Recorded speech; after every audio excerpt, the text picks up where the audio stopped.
साधु भाई देखा अजब तमाशा, विश्व देख भया मैं विस्मय, देख देख मोहे आवत हासा।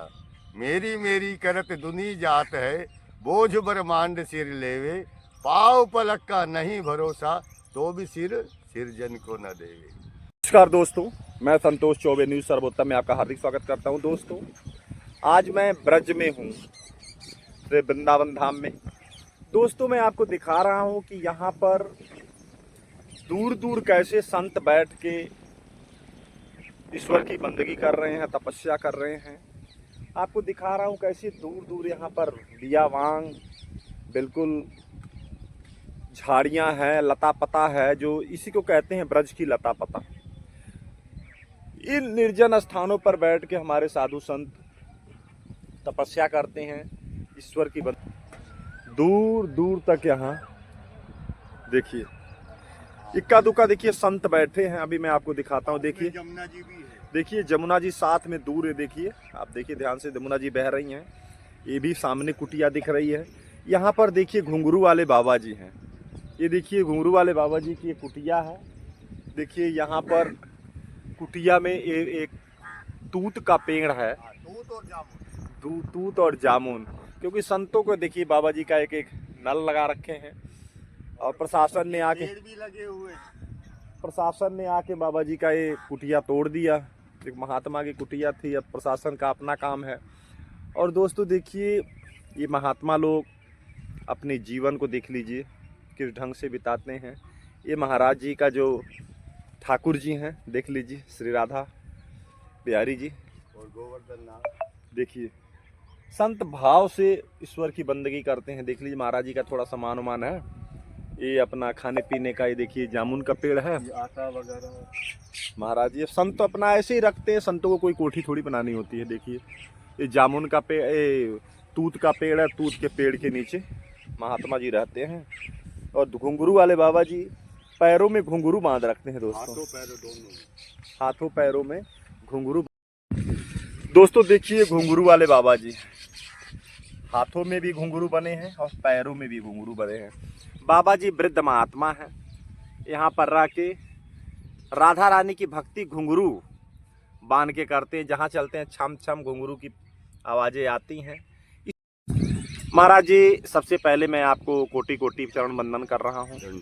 मैं भी कर रहा हूँ, हमारी टीम की तरफ से भी, और हमारे जो श्रोता सुन रहे हैं इस समय उनके तरफ से भी।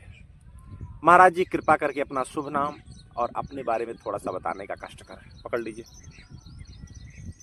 इस शरीर का नाम सुरेश कुमार है और 18 साल से वृंदावन धाम में रहते हैं।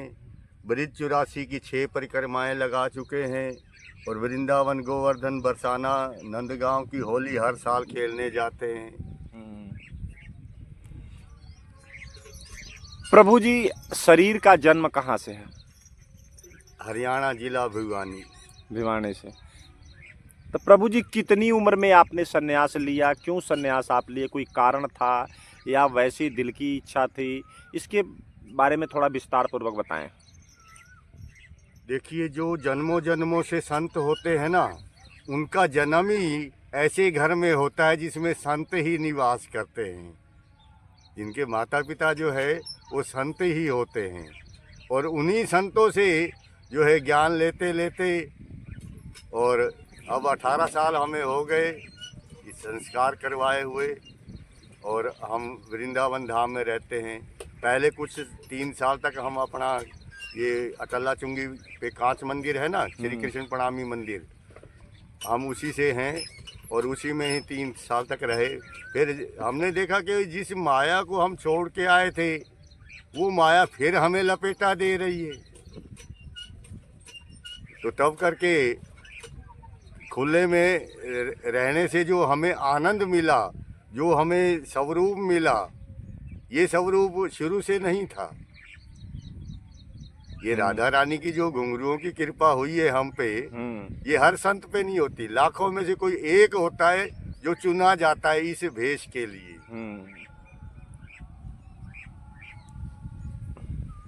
अच्छा महाराज जी, ये बताएं कि घुंघरू बांध के आप निकलते हैं, इससे आज तक आपको क्या क्या फायदा हुआ?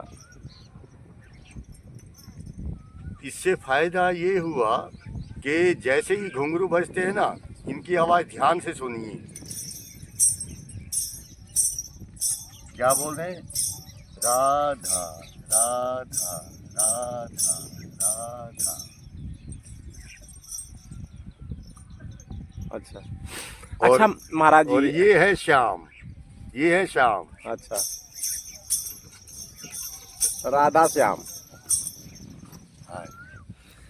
अच्छा प्रभु जी, ये बताएं कि आप वृंदावन में रहते हैं, यहाँ बताते हैं यहाँ की अधिष्ठात्री देवी जो है राधा रानी है। हाँ जी। आपने कोई अपने जीवन का एक ऐसा अनुभव बताएं कि जो यहाँ पर आपको प्रत्यक्ष राधा रानी का अनुभव मिला हो, कभी कुछ ऐसी घटना घटी हो, कुछ बताएं थोड़ा सा। देखिए, गुरु कृपा जिस पे होती है ना, उसको साक्षात्कार होता है, पर वो दिखाने की चीज नहीं होती। फिर भी एक वर्णन भक्तों हाँ, के लिए। वर्णन की बात है तो एक बार हम परिक्रमा करते हुए जा रहे थे अपनी मस्ती में, और सामने से एक नंदी जी आया और उसने देखा कि ये तो अपनी मस्ती में चल रहा है, अगर मैं अपने इसी के सामने चलता रहा तो दोनों की टक्कर हो जाएगी। नंदी जी वहीं रुक के सामने ही ऐसे कि ओ, तो हमारा ध्यान भंग हुआ कि हम ध्यान में चले जाते हैं चलते चलते। तो वो ध्यान जैसे ही भंग हुआ तो इतने एक आदमी आप जैसा आया, बोले कि बाबा ये मार देगा। अच्छा। पर देखिए प्रभु की कृपा राधा रानी की कि वो नंदी जी स्वयं आवाज करने के बाद साइड में से निकल गया, हमें कुछ नहीं कहा। जो कि वो मार देता है। हाँ, जबकि वो मार देता है, पर हमें कुछ नहीं कहा, चला गया। हाँ। और वृंदावन से जैसे यहाँ से चल पड़े, साधन पे नहीं चढ़ते, ना ही 18 साल से जो है हम चप्पल वगैरह पहनते हैं, और गर्मी हो या सर्दी हो जमुना जी में नहाते हैं। और वृंदावन से गोवर्धन की परिक्रमा लगाने में हमें 24 घंटे लगते हैं। वृंदावन से पैदल चल के गोवर्धन की परिक्रमा लगा के और वापसी 24 घंटे में हम पहुंच जाते हैं यहाँ पर। हाँ जी। और वृंदावन की परिक्रमा 2 घंटे में ही लगा देते। अच्छा, 2 घंटे में लग जाते हैं। अच्छा महाराज जी, ये बताएं कि इस एकांत में आप रहते हैं, यहाँ कभी ऐसा कुछ अनुभव हुआ आपको? हाँ, बताएं। क्यों, जिसने अपने आप को पहचान लिया ना, पहले आप पहचानो रे साधु भाई, पहले आप पहचानो, फिर चीनो तुम पार ब्रह्म को, तो कौन कहे मैं जानो। इसका अर्थ तो आप समझते हैं? हम बताएं थोड़ा। हाँ, जैसे हम अपने आप को शरीर समझते हैं तो हमें कुछ भी अनुभव नहीं होगा, और जब हम अपने आप को शरीर ना समझ के आत्मा रूप हो जाते हैं, आत्मा की तरह विलीन हो जाते हैं, तो उस समय हमें सब साक्षात्कार होता है।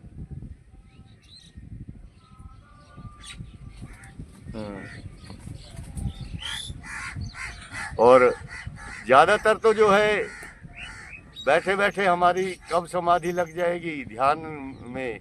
अब भी आपने देखा कि हम आ रहे थे तो अपना ये बाजा बजाते हुए और अपनी मस्ती में, हमें ये ध्यान नहीं रहता कि हम कहाँ जा रहे हैं, कहाँ से आ रहे हैं, कोई मतलब नहीं। वो अपने आप ही चला रहा है और अपने आप ही हम चल रहे हैं। यहाँ के अनुभव के बारे में बताएं महाराज जी। वृंदावन का अनुभव, यहाँ जहाँ जिस स्थान पे रह रहे हैं। हाँ, ये चमत्कारी जगह है, क्योंकि यहाँ हर 12 साल बाद 40 दिन की बैठक लगती है। जैसे 4 कुंभ लगते हैं ना, हरिद्वार, नासिक, उज्जैन, प्रयाग, ये 4 कुंभ लगते हैं। उन चारों के अलावा एक वृंदावन की बैठक होती है, जो चारों कुंभों का समझो साइन होते हैं। यहाँ के वृंदावन के साइन हुए बिना कोई भी कुंभ नहीं लग सकता। और वृंदावन तो चमत्कार की नगरी है, यहाँ तो पल पल लीला हो रही है, नित लीला हो रही है। इसका तो जितना भी वर्णन करें कठिन है, क्योंकि यहाँ तो डाल डाल और पात पे राधे राधे होए, वृंदावन के वृक्ष को और मरम न जाने कोई। महाराज जी बताएं कि कहा जाता है कि वृंदावन में रसिक योगी घूमते रहते हैं। हाँ जी, हाँ जी। क्या आपको कभी ऐसी रसिक योगी का कोई दर्शन हुआ? हाँ जी, हाँ जी। जो रसिक पागल पहले थे, उनके अब चित्र विचित्र शिष्य हैं, उनसे हम मिले हैं। तो वो भी रस के अंदर इतना डूब जाते हैं, इतना डूब जाते हैं कि उनको शब्द क्या निकल रहे हैं, क्या बोलना है, कोई ध्यान नहीं रहता। पर सब शब्द अपनी जगह सही होते हैं और भजन तैयार होते हैं, नए भजन तैयार होते हैं। और वृंदावन की धरती तो वो धरती है जहाँ अनपढ़ से अनपढ़ भी ब्रिजवासी रसिया गाते हैं, तुरंत भजन बनाते हैं और तुरंत जो है सब कुछ तैयार होता है। महाराज जी कहते हैं यहाँ पर पुरातन भी ऋषि मुनि यहाँ घूमते रहते हैं, ऐसा कुछ है? ऐसा आपने कभी अनुभव किया? देखिए, जो पुरातन ऋषि हैं, जैसे अब ये समाधि है देवरा बाबा की, 1990 के अंदर उनका जो हुआ, तो उससे पहले वो यहीं रहते थे। और महासिद्ध योगी हैं वो। मैं उनका दर्शन किया हूँ। हाँ जी, बचपन में किया। हाँ, महासिद्ध योगी हैं। वैसे तो वृंदावन के अंदर वीडियो तो उनका बराबर है, से लेकर तुकाराम से लेकर सब आए हैं। हाँ, महात्मा चरण पर आते वही हैं जिनको वृंदावन श्याम जी बुलाते हैं। अपनी इच्छा से कोई नहीं आ सकता। कोई आ भी जाता है तो वो वापसी चला जाता है। नहीं तो 18 साल में हम कहीं भी घूमने जा सकते थे, पर कहीं नहीं जाते। इसी ब्रिज 84 के अंदर ही घूमते रहते हैं, ब्रिज से बाहर नहीं जाते। अच्छा महाराज जी, कहा जाता है कि ब्रिज के अंदर जो पेड़ है इसको कोई काट नहीं सकता? सूखा है तो काट सकते हो। अच्छा, अगर गीला है उसको काटते हो तो यहाँ तो तुरंत फल मिलता है। मतलब जैसे किसी ने पेड़ काटा, अभी कुछ दिन पहले की बात है, एक राजेश बाबा थे, उन्होंने हरा पेड़ काट दिया, उसके हाथों में कोड़ हो गया था और कुछ दिनों में वो चला गया। अच्छा, हाँ जी। ये साक्षात लीलाएं देखते हुए संत जो है अपने आप को इन चीज़ों से बचाने की कोशिश करता है, अगर भजन में है तो। और अगर वो माया में लिप्त है तो उसका तो फिर कोई इलाज नहीं है। माया के अंदर लिप्त तो जो है सारा जगत है। साधु भाई देखा अजब तमाशा, विश्व देख भया मैं विस्मय, देख देख मोहे आवत हासा। मेरी मेरी करत दुनी जात है, बोझ ब्रह्मांड सिर लेवे, पाव पलक का नहीं भरोसा, तो भी सिरजन को न देवे। तो दोस्तों देखिए, घुंघरू वाले बाबा जो एकांत जंगल में यहाँ पर बैठ के भजन बंदगी करते हैं। आपकी कुटिया भी मैंने दिखाया, टूटी फूटी संतों की कुटिया है, इनको कोई महल तो अटारी खड़ा नहीं करना होता है। तो दोस्तों, आप संतोष चौबे को इजाज़त दीजिए। नमस्कार, जय।